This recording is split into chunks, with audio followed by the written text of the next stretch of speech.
You know, a lot of people have IRAs, and you know, it's a retirement account. It's perfectly legal, nothing wrong with it. In fact, given Romney's circumstances, he could put in a maximum of $30,000 a year at the time that he was in Bain Capital, which was 15 years. So if you do simple math on that, the maximum he could have on in his IRA was $450,000. Now that could actually be a little bit more because you're going to gain some interest as you go along.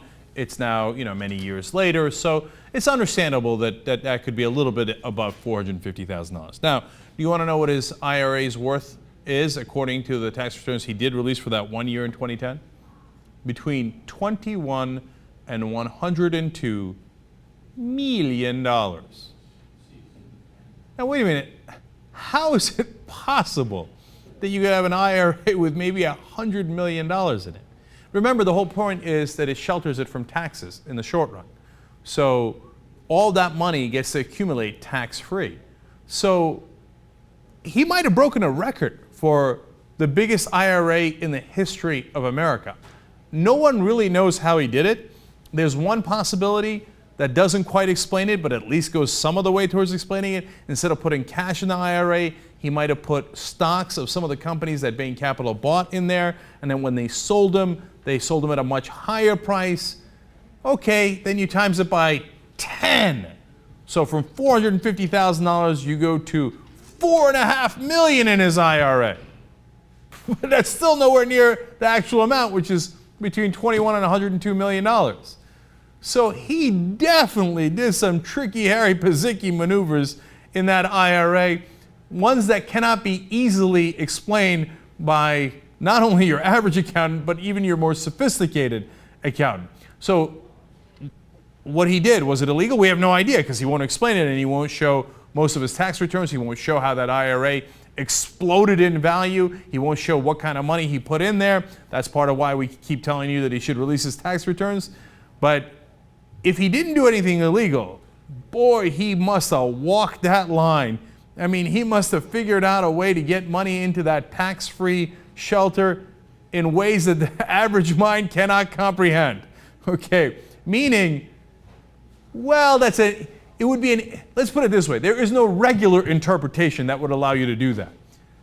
It would be an irregular interpretation of the law, which then he can argue with his team of accountants and lawyers is legal.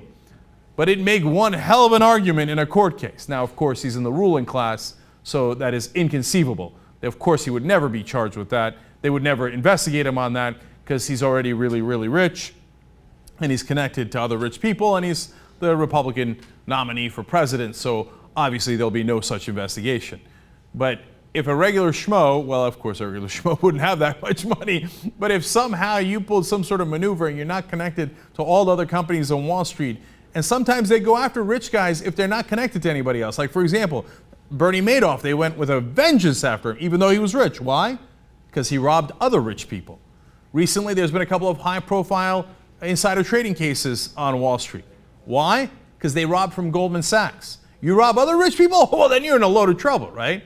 So if those guys had somehow magically wound up with a $100 million IRA, would they be investigated? Oh, hell yes. Will Mitt Romney be? No, of course not.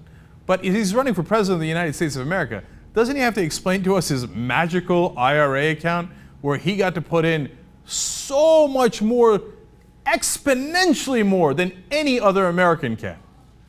At the very least, there's something incredibly shady going on with Romney's IRA, as with many of his other accounts.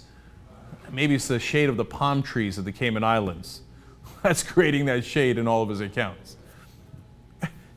Like I say one more time.